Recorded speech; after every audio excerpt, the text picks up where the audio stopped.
Wir machen weiter. Damit schließen wir das Thema ab. Zum Glauben hin zum Fragen. Jetzt fragen wir uns, das Lied heißt Die Frag mich. Darin geht es auch wieder in den Glauben und dass ich glaube, und das ist ein Zitat, das wir erst einmal folgen können, dass ich glaube, dass ich weiß, dass ich glaube, dass es am gescheitsten ist, dass ich den, wo glaubt, was er glaubt, das glauben lasse, was er gern glaubt. Okay, man, das wiederholt sich jetzt gleich ein Liedl. Ja, schauen wir mal.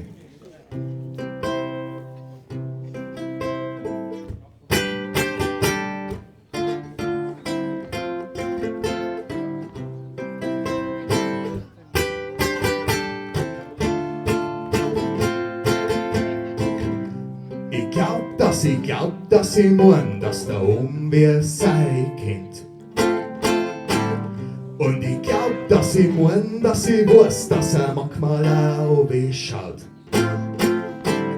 Und ich mein, dass ich weiß, ja ganz gewiss, dass er manchmal auch ein bisschen weint. Oder lacht er bloß und weint dabei, woher kommt sonst der Wind. Und die Riesen um mich rum, die verstecken sich im Nebel und alles ist stumm. Und kein Zwerglein im Tal hat sein Haus verlassen. Ich stehe allein auf der Straße. Es ist stark, nichts mehr laut, keiner warnt, bloß die Wolken ganz allein. Und ich frag mich, ist das wirklich wahr? Schau dich sei nicht dumm und denk einmal ein bisschen nach. Du kannst es schon, das weiß ich schon. Such den Fehler bei dir selber und dann schaust du es bei allen anderen nach. Du kannst es schon, das weiß ich schon. Und da das jeder so singt, tanzt viel wegen Hass und Elend entgehen.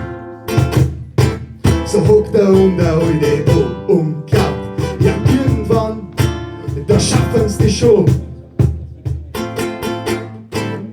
Wenn sie heut jemand fragt, ja Herrgott, warum hilft man nicht?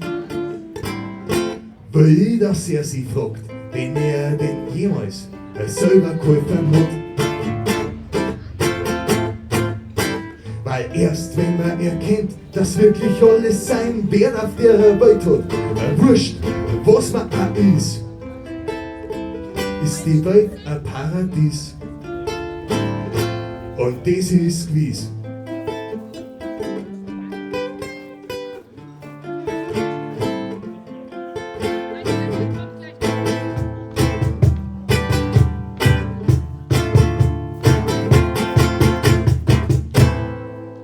Jawohl!